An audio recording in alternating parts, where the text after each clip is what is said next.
वज़ीर-ए-आज़म तैयार हैं कि अगर चाहें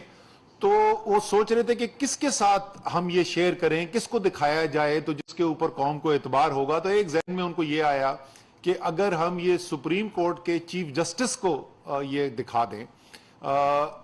ज़ाहिर है एक आला तरीन मनसब है इंसाफ का पाकिस्तान के अंदर,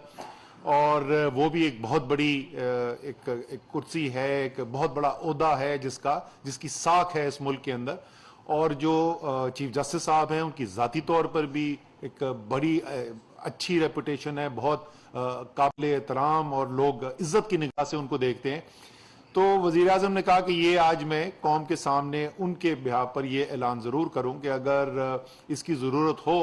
और इससे लोगों की तसल्ली होती है कि वाकई में कि इससे तस्दीक की जा सकती है, तो कम से कम वज़ीर आज़म तैयार हैं ये मुरासला जो है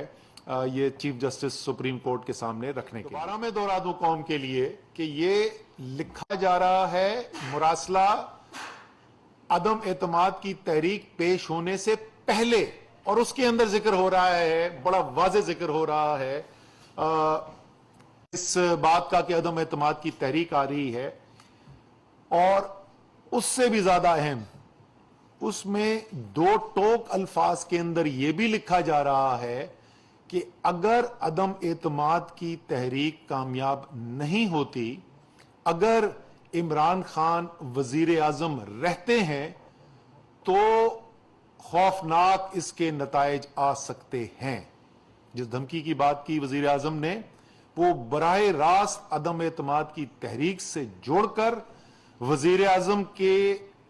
आजम इमरान खान का वजीर आजम के मनसब पर बैठने से बराह रास्त जुड़ा हुआ ये मुरासला है। अदम एतमाद की तहरीक से जुड़ा हुआ यानी बैरूनी हाथ और अदम एतमाद की तहरीक आपस में मिले हुए हैं। ये दो अलग अलग चीजें नहीं हैं, इनका आपस में राब्ता जो है वो हमें वाज़े तौर पे नजर आता है। और ये मैं इसलिए कह रहा हूं, ना सिर्फ इसलिए कि उसमें वाज़े तौर पर बात की गई है अदम एतमाद की तहरीक की, उसमें क्या अच्छा नतीजा, किस नतीजे को अच्छा समझा जाएगा, यानी अगर वजीर आजम इमरान खान वजीर आजम नहीं रहेंगे तो वो एक अच्छा नतीजा होगा। और सबसे अहम कि ये कहा जा रहा है अदम एतमाद की तहरीक पेश होने से पहले। अब इसके अंदर किरदार कौन कौन है, उसमें एक के ऊपर तो कोई शक ही नहीं है, और वो नवाज शरीफ है। वो लंदन बैठे में, वो बाहर मुलाकातें कर रहे हैं, और वो भी वजीर आजम जिस दिन चाहेंगे तो वो तमाम तफसील भी बता देंगे। ज्यादातर तो उसमें से मीडिया के अंदर रिपोर्ट भी होती रही है कि किस किस से मिलते रहे हैं वो, और जो वो बातें करते रहे हैं, जाहिर है उनमें से एक का नतीजा जो है हमें यहाँ पर अदम एतमाद की तहरीक की सूरत के अंदर हमें नजर आ रहा है। जो पीडीएम की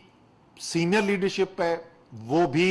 जाहिर है इस बात से ला इल्म नहीं है। वो जो कहते रहे, हमारे एमएनए से जब बातचीत होती थी, मीडिया वालों के साथ बातचीत होती थी, तो वो जो कहते थे कि सारे मामला तय पा गए हैं, तो जाहिर है उनको भी पता है कि ये इसका क्या ताल्लुक है इस मुरासले के अंदर जो लिखा हुआ है उससे अदम एतमाद तहरीक का। असद साहब ने पहले कहा ये नो कॉन्फिडेंस आने से पहले का खत है, लेकिन उसमें नो कॉन्फिडेंस की जो